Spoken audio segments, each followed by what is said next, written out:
Siz Alaykum assalom. AI bo'yicha savol javoblar qilsak. Hop, birinchi savolim shuki, talabalar AIdan xavfsiz va to'g'ri foydalanish uchun nimalarga e'tibor berishi kerak? Hop, AI deb nazarda tutayotganingiz, endi asosan hozir eng keng tarqalgan ChatGPT ni oladigan bo'lsak, unga yordamchi sifatida qarash kerak. Ya'ni unga advisor sifatida emas, ya'ni maslahat beruvchi sifatida emas, yordamchi sifatida qilish kerak. Agar uni yordam sifatida qabul qiladigan bo'lsangiz, unga bog'lanib qolasiz va usiz hech qanaqa ish qila olmay qolasiz, qachonki u o'chib qo'yganda. Ya'ni siz undan foydalanmasangiz, hech kim unga aylanib qoladi. Shuning uchun yordamchi sifatida ishingizni tezroq bitirish uchun foydalansangiz, maqsadga muvofiq bo'ladi. Demak, AI yordamida o'qish samaradorligini oshirish mumkin, ha? Albatta, albatta. Misol uchun, bir maqola o'qisangiz, unga yaxshi tushunmasligingiz mumkin, matematik jihatlarini yoki shu fanga bog'langan muhim jihatlarini yaxshi tushunmasligingiz mumkin.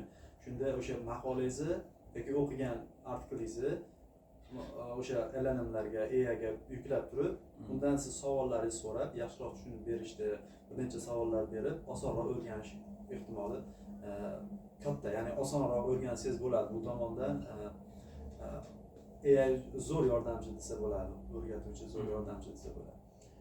AI vositalari talabalarning dangasa bo'lib qolishiga sabab bo'lishi mumkinmi? Albatta. Albatta. Qanday holatlarda kuzatish mumkin? O'zi inson tabiati shunaqada, osonroq yo'l topishga harakat qiladi. Dangasalik bor, hammani nimasida baribir bo'ladi. Biz xohlaymizmi, xohlamaymizmi, mana shu innovatsiyalar, yangi texnologiyalar bu insonni ozgina tabiatida dangasalik borligidan kelib chiqadi. Ya'ni bitta ishni shuni osonroq qilsa bo'ladi-ku, ko'p vaqt sarflamayman degan ma'noda ketadi. Endi qarang, professor, o'qituvchi sizga homework berdi, men student bo'lganingiz uchun shu misolni olyapman. Vazifa berdi, lekin siz yoningizda tayyor narsa bor foydalanish uchun, o'rningizga qilib beradigan qo'llanma bor, ya'ni AI bor. Nimaga foydalanmasligingiz kerak degan narsa bor. Shu yerda agar o'zingizni kontrol qila olib, men chuqurroq o'rganmoqchiman, o'zim harakat qilaman deb o'zingiz harakat qilsangiz, bu yaxshi, o'rganasiz. Lekin sizda ikkinchi option ham bor, osonroq option. Tashlab berib, bajarib berishini so'rasangiz, AIdan bajarib berishi mumkin. Va mana shu narsa bizni ko'proq nima qilib qo'yadi, dangasaroq qilib qo'yadi. Tushunarli. Foyda va zararni muvozanatda ushlash uchun talabalar qanday tartibda AI ishlatish kerak? Foyda va zararni, xo'p, foydasi shuki, ya'ni ishimizni osonlashtiradi. Bilmagan narsamizni agar AI siz qidiradigan bo'lsak, manbalardan yoki professorlar oldiga borishimizdan ko'proq vaqt ketadi, to'g'rimi? Shuni to'g'ridan to'g'ri AIda o'zidan so'rasak, bizga tezroq, aniqroq ma'lumot berishi mumkin va bizni vaqtimizni tejaydi. Bu yaxshi tomonlari va tezroq o'rganamiz. Endi yomon tomoni esa butunlay bunga nima bo'lib qolish, qaram bo'lib qolish. Tushunib tushunmasdan hamma narsani unga bajartirish, ko'rko'rona bajartirish, bu zararli tomonlari bo'lsa kerak deb o'ylayman. Endi masalan AI bu ham bir o'quvchidek gapi, o'rgatiladi. Bu ham xato qilishi mumkin. Albatta. Endi nima deb o'ylaysiz? Uni masalan AIlarni ham turi ko'payib ketyapti. Qanaqa turlariga qarab turib, masalan ma'lumotlar jiddiylashib ketsa, masalan yoki qiyinlashib ketsa, tekshirish kerak bo'lib qoladi. O'shanaqa vaziyatlarni tushuntirib bera olasizmi? Masalan, qanaqa vaziyatda biz to'liq ishonsak bo'ladi, qanaqa vaziyatda o'zimizdan yana chuqur izlanish olib borishimiz kerak. Masalan, tarixiy faktlar bo'yichami yoki qanaqadir masala yechilishlarini. Endi kod yozish bo'yicha baribir o'zimiz izlanish olib borishimiz kerak bo'ladi. Hozircha hali ham kamchiliklar bo'lyapti. O'shalarga bir to'xtalib o'tsangiz. Xo'p, umumiy general informatsiyalar bor, ma'lumotlar bor. Bu hamma davlatda ham bir xil ishlaydigan informatsiyalar bor va oddiy, simple. Ma'lumotlarni so'rash yaxshi, unga ishonsa bo'ladi. Lekin ayrim sohalar borki, misol aytaylik, huquq sohasi. Huquq sohasida O'zbekistonda boshqacharoq qonunlar ishlaydi. Boshqa mamlakatga ketsangiz, misol Qozog'istonga, Yevropaga ketsangiz, ularda ham o'zining alohida o'zining qonunlari bor. Lekin umumiy AI, ya'ni ChatGPT ni nazarda tutayotgan bo'lsak, AI bu butun dunyodagi bor datalarni ularda aksiyasi bor bo'lgan datalarni ustida trening qilingan AI modelda. Unda qaysi mamlakatda qonun qoidalari yaxshi yuklanmagan bo'lishi mumkin yoki kam bo'lishi mumkin. Shunda javob berishda AI unda bor ma'lumotlarga asoslanib turib javob beradi. Shunda noto'g'ri javoblar berib qolishi mumkin. Ya'ni aynan huquq sohasida hozir yangilik ham chiqdi, huquq bilan meditsina sohasida javob bermaydigan AIlar kelib chiqdi, to'g'rimi? Ya'ni AI huquq bilan meditsinaga doir savollar bersangiz, endi javob bermaydi degan yangilik chiqardi. Bilmadim, tekshirib ko'rish kerak, hozir javob beryaptimi yo'qmi. Shunaqa, ya'ni meditsinada ham savol so'rab ishonib ketish noto'g'ri. Sababi siz yaxshi tushuntirib bermagan bo'lishingiz mumkin-da holatingizni. Biron bir meditsinada aytaylik, sizga isitma chiqayotgan bo'lsa, temperatura borligingizni shunchaki aytgan bo'lsangiz, shunga qarab turib u javob beradi va to'liqroq qaysi kundan beri bemorsiz, nimalar sabab bo'lganini yaxshi tushuntirib bersangiz, yaxshiroq javob olishingiz mumkin. Unda lekin to'liq AI'ning javobi bizga oxirgi qaror deb olib ketish ko'rko'rona noto'g'ri. Baribir ekspertlarga, doktorlarga borib, shifokorlarga borib ko'rib so'ragan ma'qulroq bo'ladi. Tushunarli. Kelajakda AI talabalarning kasb tanlashlariga ta'sir qiladimi? Masalan, o'rni qanday deb o'ylaysiz? Kasb tanlashida hozir ta'sir qilyapti deb o'ylayman. Ko'pchilik misol boshqa sohada o'qiyotgani, misol ko'proq biznes sohasida, men Koreyadan kelib chiqib aytyapman.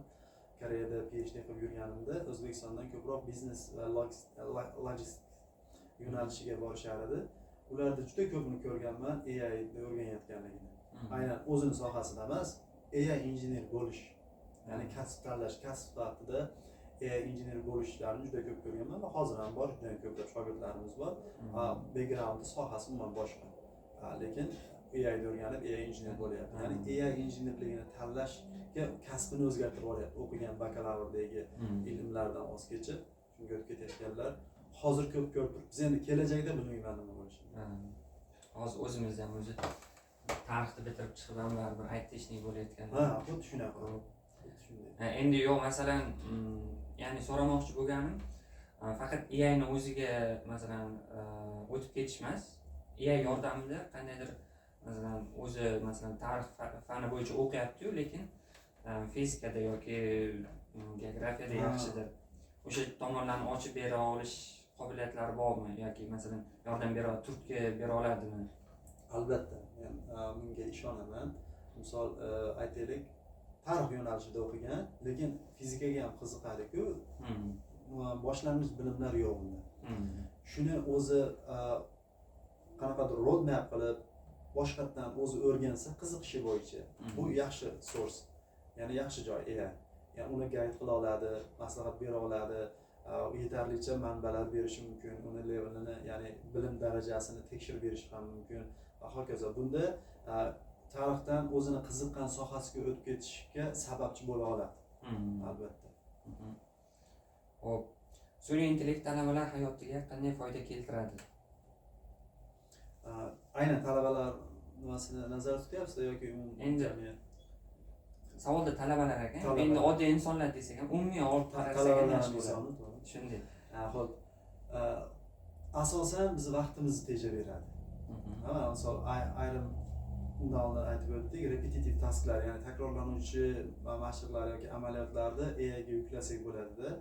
Shuni o'rniga biz boshqa ish bilan shug'ullansak bo'ladi. Ya'ni ilm bilan, yana ham chuqurroq o'rganish, ilmda hali kashf qilinmagan nuqtalarini explore qilish uchun, harakat qilish uchun yana ham bizda ko'proq vaqt bo'ladi, o'zimiz ustimizda ishlashga ko'proq vaqt bo'ladi va hokazo. Shunda hayot faoliyatini, bilim darajasini o'stirishga yordam bera oladi. Pozitiv tomonlari bor. Xo'p, AI dan noto'g'ri foydalanish talabaga qanday zarar keltirishi mumkin? Endi faqat talaba emas, umumiy, buni ham umumiy qarab olsak yaxshi bo'ladi. Xo'p, bu o'zimizda ham kechadi.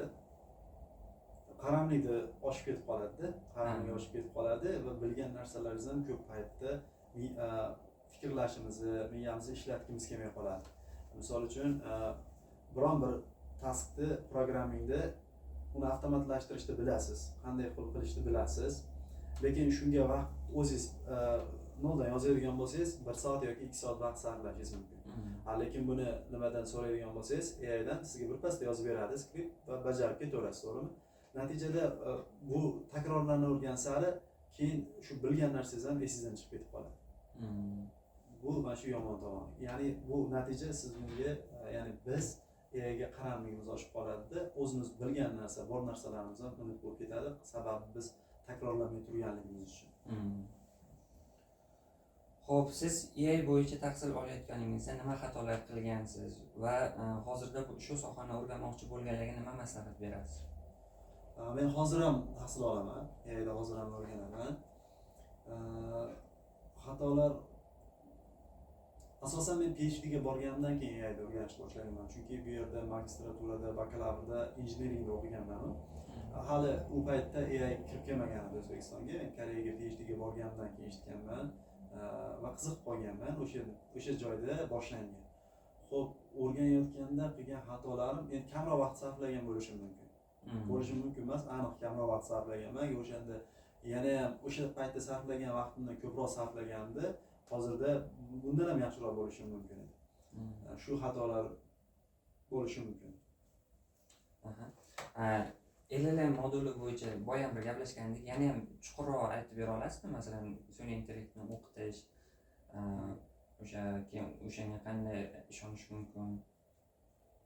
Xo'p, ya'ni o'qitganlar asosida u ham keyin javob qaytaradi-yu. Keyin savollar bir-biriga o'xshashligiga qarab ham o'sha berilgan nima deydi, o'ziga yuklangan javoblarni o'sha taqdim qilishi mumkin. O'shalarni masalan foizi qanaqa bo'lishi mumkin? Masalan 50% ga 50% to'g'ri kelib turib, masalan siz bitta savol kiritgansiz, foydalanuvchi boshqacharoq savol beryapti. O'xshashlik 50% bo'lyapti. O'shanda ChatGPT, ya'ni AI nima qilishi kerak? Savollarda o'xshashligi 50% demoqchimisiz? Yoki 50% yo undan ham kam bo'lsa. Kam bo'lsa. Xo'p, o'zi asli bitta savolda 2 marta so'rasangiz ham 2 xil javob beradi. To'g'rimi? Bir xil savol 2 marta so'rab ko'rsangiz, har xil javob beradi. Sababi AI modellari ehtimollar nazariyasiga asoslanib yangi word, ya'ni yangi so'zlarni generation qiladi. Shuning uchun har safar har xil bo'lishi mumkin. Bir xil savol so'ragan taqdirda ham har xil generation qilishi mumkin. Bu ehtimollar nazariyasi. Endi ishlashi, LLMda ishlashga kiradigan bo'lsak, unda ancha chuqurlashimiz kerak bo'ladi. Datani qanday tayyorlash, LLMga qaysi task uchun, misol uchun tekst klassifikatsiya qiladigan alohida modellar bor. Hozir bu ChatGPT to'liq hammasi ichiga kirib ketgan. Yangi text content generate qiladigan LLMlar, bunga boshqacharoq data tayyorlanadi va hokazo. Lekin hammasi baribir ehtimollar nazariyasi bo'yicha text generationda aytadigan bo'lsam, biz savol berdik, savolni berganimizdan keyin yoki qanaqadir gap yozdik-da, shuni davomini generate qilish kerak LLM.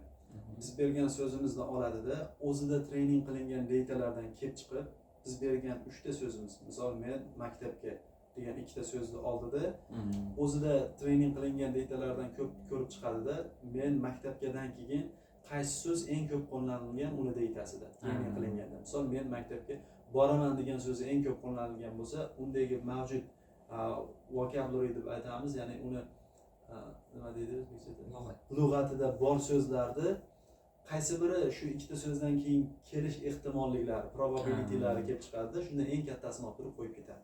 Va keyingisida men maktabga boraman, bo'ldi. Keyingi mana shu hosil bo'lgan so'z yana LLMga boradi. Endi mana shu uchala so'zdan keyingi keladigan so'zni probabilitysini topadi. Bu nuqta bo'lishi mumkin. Nuqta va undan keyin bo'sh joy va hokazo shunaqa prosesda generate qiladi. Rahmat ustoz, bizga ma'lumotlaringiz uchun. Assalamu alaikum, professor. Assalamu alaikum. So we have some interesting questions for engineers. Yeah, can you start? Sure, let's start it. So the first question is, why is the communication important for engineers, even if they are highly skilled technically? Okay, why communication is so important for the engineers, even if they're already skilled? Okay, when it comes, usually everything is going to come down to the talking to the client, right? So overall, let's say you're working in the lab or you're working in IT company, right? At the end of the day, you have to talk to the client to find out what are the requirements, right? So in other words, it's called teza, right? Yeah. So you're going to write down the requirements, and then The first thing is, if you don't have much communication skills, in the end of the day, the things that you created, the software, it might be anything, it might not be needed for your client. So first thing is communication, because most of the time what's going to happen is that the client is going to tell you one thing, and then your PM, your project manager, is going to explain to the programmers totally different thing, right? So in the between, so they lose some kind of communication, so they lose some kind of requirement, right? In the end of the day, what's going to happen? They have to restart everything again. This is the first one. And now the second one. The second reason is that once you want to apply to big FAANG companies like Meta, Yes. Alphabet, Google, what is going to happen is that you're going to have 4 interviews. Okay, the first one is easy, lead code problems. The second one, it's going to be just talk to the interviewer. So it's going to be your HR, you're going to talk to the HR, and then you will start explaining the algorithm, right? So why this algorithm is good, and then you basically need to explain the memory usage, they explain the CPU usage, to tell that execution for this algorithm, the way that you give, is much better than other algorithms, right? In that way, if you don't have much communication skills, it is bad for you even to get a job. Right? So that's why communication is key. So you think it's the most important thing? That- Where is that that's- secret? Short away. Okay, next question is from me. It's kind of similar question. Can you describe a time when poor communication raised the technical issue or project delay? So the thing that I described in the very first, let's say, as an engineer, you will get promoted to the product owner or to the project manager, right? So what's going to happen is that if you are only tech savvy, but you don't have much communication skills, what's going to do is that you will get all the requirements from the client, but because of your poor communication skills, you might create a function that's not even needed, or you will fail to meet all the criteria that your client described, right? So that's the reason why you have to have good communication skills. Not only, you should not be only good programmer, but you should have some kind of like in-person communication skills so that you can talk to the team, so that you can figure out what your client exactly needs, and based on the requirement, based on that, you have to give some kind of solution, and that's how you get paid. So my second question is, what do you think how managers can handle disagreements in an engineering team? Okay, how managers can handle disagreements in engineering team. First, I believe that it should depend on the environment. So the first thing is they should create a good environment where everybody would feel like they're part of the family.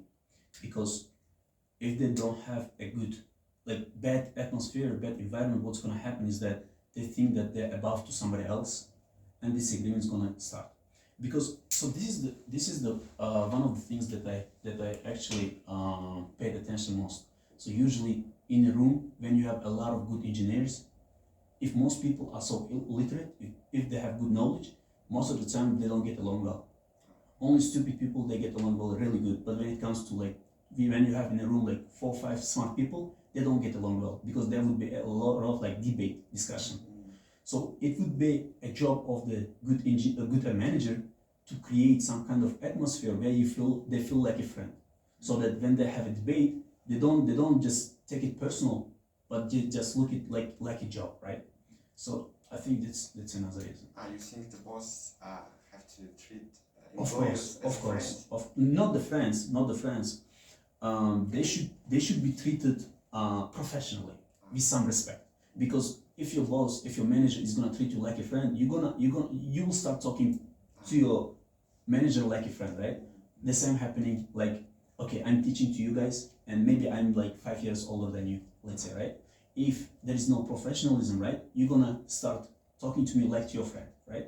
Or I'm gonna treat you like my friend. So that's why there should be some kind of professional attitude, so that there should be some kind of barrier. Yes. But what do you think? How they feel? Like if they don't get too close, they may feel pressure. I mean, employers talking to their boss.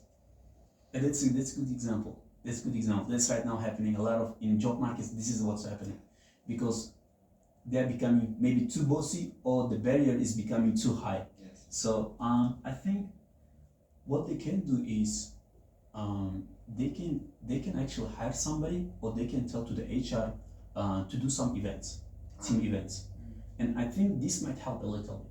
For example, even at the Inha University, our HRs, they do some kind of team events. So together with the team, we go to the climb the we go to the mountains to Chimgan, or sometimes we go to the bowling clubs together with all the professors or together with the IoT team, right? So there would be some kind of like team collaboration, so that it is gonna make you feel like you are friends, right? But still during the work you have to keep that professional attitude. So next question is, Uh-huh. what strategy do you use Yeah, to complicated ensure question. no strategies do you use? What strategy do I use? Yes, stay aligned during the fast moving meetings.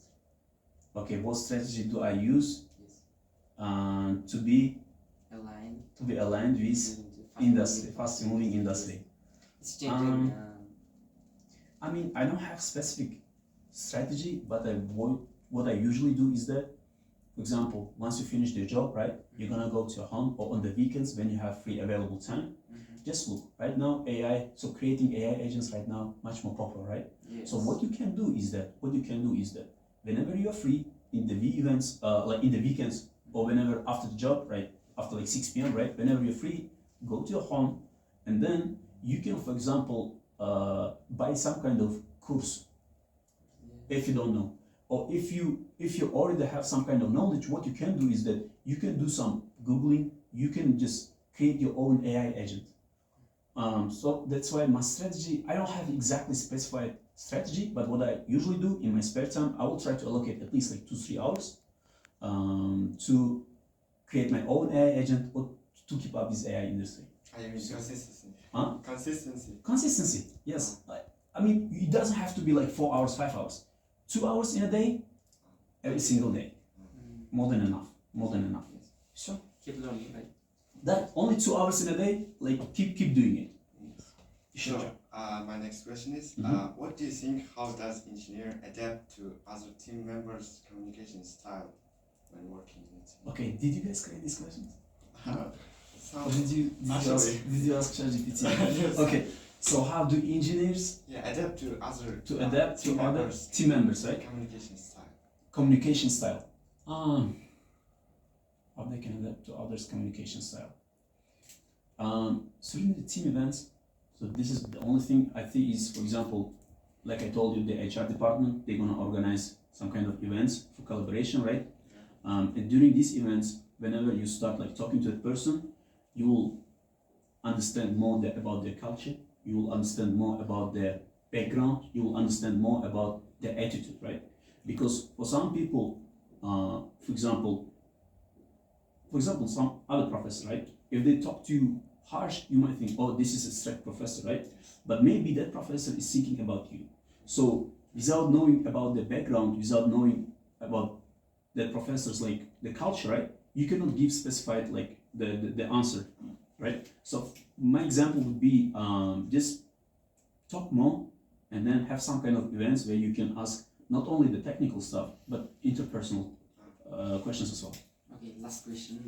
In your opinion, what makes communication effective in engineering?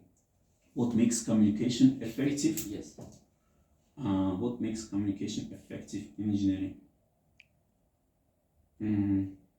Maybe style of communication. Maybe.